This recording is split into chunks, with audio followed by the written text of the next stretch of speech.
Hello friends. आज हम बात करेंगे मोहम्मद गोरी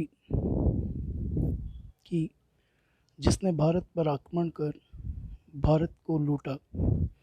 आप सभी जानते हैं कि 1191 ईस्वी में जब प्रथम तराइन का युद्ध लड़ा गया और जिसमें पृथ्वीराज चौहान के हाथों मोहम्मद गोरी की हार होती है और अगले ही वर्ष 1192 में तराइन का दूसरा युद्ध होता है, जो भारतीय इतिहास का एक निर्णायक युद्ध था।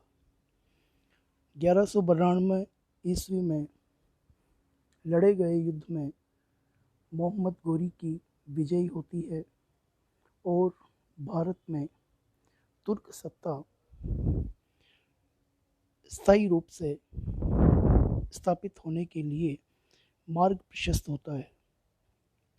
उक्त बिंदु में, उक्त वीडियो में हम मोहम्मद गोरी की चारित्रिक विशेषताओं का वर्णन करेंगे। मोहम्मद गोरी की चारित्रिक विशेषताओं को में कई ऐसी विशेषताएं हैं जो उसकी योग्यता को प्रमाणित करती है। सबसे पहला जो बिंदु है वो साहसी योद्धा। भारत में मुस्लिम साम्राज्य की स्थापना की सर्वप्रथम निश्चित योजना बनाने का श्रेय मोहम्मद गोरी को है। मोहम्मद गोरी एक महत्वाकांक्षी और दूरदर्शी शासक होने के नाते उसने मध्य एशिया को अपनी अभिलाषाओं के अनुरूप नापा। उसने भारत की ओर प्रस्थान कर यहाँ अपना स्थायी आधिपत्य स्थापित करने का प्रयास किया। इस प्रकार मोहम्मद गोरी एक वीर योद्धा तथा दूरदर्शी राजनीतिज्ञ था। वह उसकी सामरिक प्रतिभा, दूरदर्शिता एवं उत्साह का सफल प्रयास था कि उसने अपने पूर्वजों के छोटे से पर्वतीय राज्य को एक विशाल साम्राज्य में परिवर्तित कर दिया था। एक कुशल साहसी सैनिक की भांति उसने भारत विजय की निश्चित योजना बनाई तथा कठिनाइयों के होने पर भी उसने सफलतापूर्वक उसका कार्यान्वयन किया। एक योग्य शासक के रूप में उसने अपने उत्तराधिकारियों के चयन में बड़ी सावधानी रखी। यह उसकी दूरदर्शिता का ही फल था कि वह कुतुबुद्दीन ऐबक और इख्तियारुद्दीन जैसे शासकों के हाथ में अपनी थाती को छोड़ गया था। इस प्रकार कुतुबुद्दीन ऐबक को विजय उपरांत अपना प्रतिनिधि नियुक्त कर वह अपने प्रदेश लौट गया था। दूसरा, हम उसकी मानवीय गुण जो उसमें था, उसका मानवीय गुण, मोहम्मद गोरी का सर्वश्रेष्ठ गुण था उसका दृढ़ संकल्पी होना। यद्यपि मोहम्मद गोरी को अनहिलवाड़ा तथा तराइन की प्रथम लड़ाई जो 1191 में लड़ी गई थी, उसमें उसे पराजय का मुंह देखना पड़ा, किंतु इस पराजय से वह हतोत्साहित नहीं हुआ और उसने अपनी सेना का पुनर्गठन किया और अंत में राजपूत नरेशों को अगले ही वर्ष पराजित कर, अर्थात 1192 ईस्वी में दूसरे पानीपत के युद्ध में पृथ्वीराज चौहान को हराकर भारत में मुस्लिम साम्राज्य की स्थापना करने में मोहम्मद गोरी सफल हुआ। मोहम्मद गोरी मानव चरित्र का अच्छा पारखी था। अपने प्रशासन में अधिकारियों को चुनने में उसने प्रतिभा का परिचय दिया था। कुतुबुद्दीन ऐबक, बख्तियार खिलजी आदि ने उसकी भारत विजयों में महत्वपूर्ण योगदान दिया। मुस्लिम इतिहासकारों ने मोहम्मद गोरी के व्यक्तित्व की भूरी भूरी प्रशंसा की है। सिराज के अनुसार मोहम्मद बड़ा ही उदार एवं विद्वानों का आश्रयदाता था। फरिश्ता के कथानुसार वह बड़ा ही न्यायप्रिय सुल्तान था तथा सदैव अपनी प्रजा के कल्याण का ध्यान रखता था।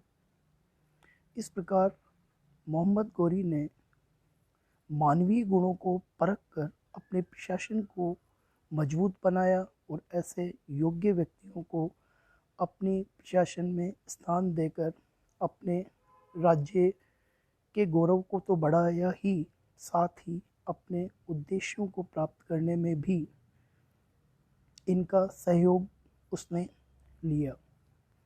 उसके व्यक्तित्व की अन्य विशेषता कुशल राजनीतिज्ञ की होने की है। मोहम्मद गोरी एक कुशल राजनीतिज्ञ था।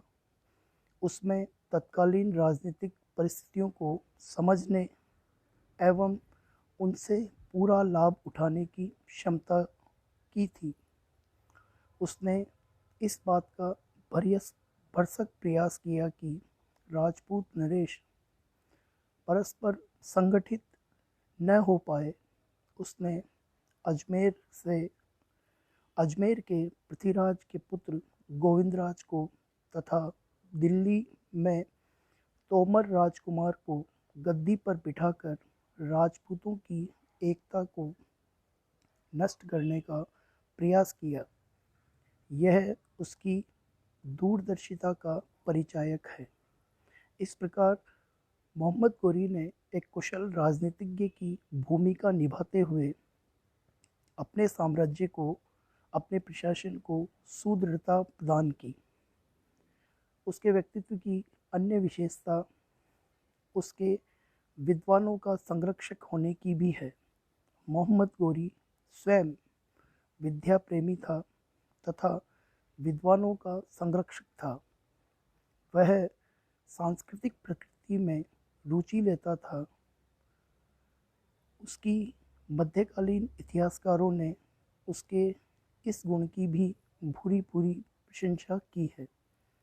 उसके दरबार में विद्वानों का सम्मान किया जाता था और वह उनको अपने प्रशासन में, अपने राज्य में सम्मानजनक स्थान देकर उनकी योग्यताओं का लाभ भी लिया करता था।